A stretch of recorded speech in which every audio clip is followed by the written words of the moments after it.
টাইটানিকের নির্মাণ শুরু হয় 1907 সালে। প্রায় 3 বছর আর 2000 ওয়ার্কারের কঠোর পরিশ্রমের পর জাহাজটি তৈরি করা হয়।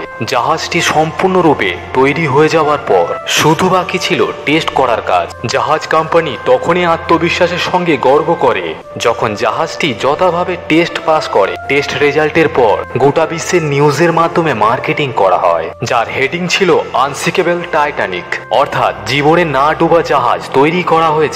মার্কেটিং এর কয়েকদিনের মধ্যেই টিকিট শেষ হয়ে যায়। এই লাক্সারি জাহাজটি চাপার জন্য এতই টিকিটের রিকোয়েস্ট ছিল, টিকিটগুলো ব্ল্যাকে বেচতে হয়েছিল। সেই সময় একটি টিকিটের মূল্য ছিল ভারতীয় টাকায় 4,80,000-এর মতো। এর পরের সময়টি ছিল 10 এপ্রিল 1912, অর্থাৎ এই দানবীয় জাহাজটির যাত্রা। এই জাহাজটি যাত্রা শুরু করে ইংল্যান্ডের সাউথহ্যাম্পটন থেকে। গন্তব্যস্থল ছিল আমেরিকার শহরের নিউ ইয়র্ক। বেলা দুপুর 2টোয় টাইটানিক তার যাত্রা শুরু করে দেয়। আর ঠিক সেই সময় থেকেই শুরু হয় ভুল। ক্যাপ্টেন স্মিথ ছিল একজন একরোখা ব্যক্তি। তিনি ঘোষণা করে দেন, আমাদের 7 দিনের মধ্যে নিউ ইয়র্কে পৌঁছাতে হবে। এই কম সময়ে আটলান্টিক সাগর পাড়ি দিয়ে রেকর্ড করার ভূত তার মাথায় চাপে, আর সে জাহাজের গতি বাড়িয়ে দেয়। এটিই ছিল প্রথম ভূত। তার মতে 7 দিনের মধ্যে যদি জাহাজটি গন্তব্যস্থলে না পৌঁছায় তাহলে টাইটানিকের সম্মান নষ্ট হবে। পৃথিবীর যে কোনো গাড়ির মেশিন ইঞ্জিনের লিমিটেড অপারেটিভ প্রসেসর থাকে, যার মধ্যে স্পিড লিমিটটাও একটি প্রসেসরের অংশ হয়ে থাকে। আর এই অংশটি টাইটানিকের জাহাজের সঙ্গে লঙ্ঘন করা হয়। এই জাহাজটির স্পিড এতই ছিল যে মাত্র কয়েক মিনিটের মধ্যেই সাউথহ্যাম্পটন বন্দর হারিয়ে যায়। চোখ যত দূরে যায় কেবলমাত্র নীল সমুদ্র দেখা যায়। এখন টাইটানিক তার যাত্রার 3 দিন। ফ্রান্স এবং ইংল্যান্ডে কিছু সময় বিরতি নিয়ে টানা 72 ঘন্টা ধরে একই গতিতে নিউ ইয়র্কের দিকে অগ্রসর হতে থাকে। ওই দিন 15 এপ্রিল 1912।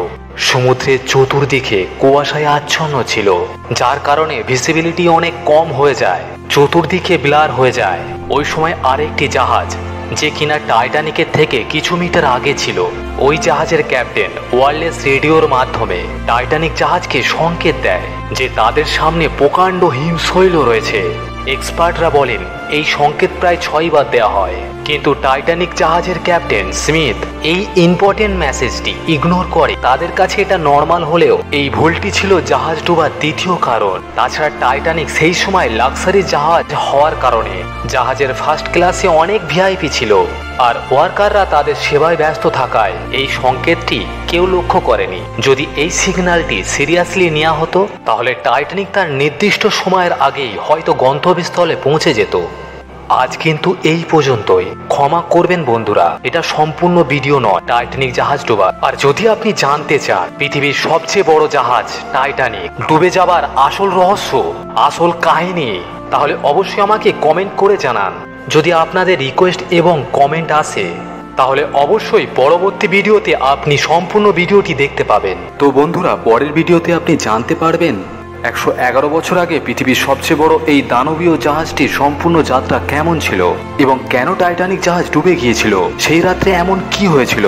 এর সম্পূর্ণ রহস্য জানতে আমাদের চ্যানেলটি এখনই সাবস্ক্রাইব করে নিন, যাতে করে পরবর্তী ভিডিওগুলি আপনি খুব সহজেই পেয়ে যান। তো বন্ধুরা, তাহলে চলুন দেখা হবে পরবর্তী ভিডিওতে।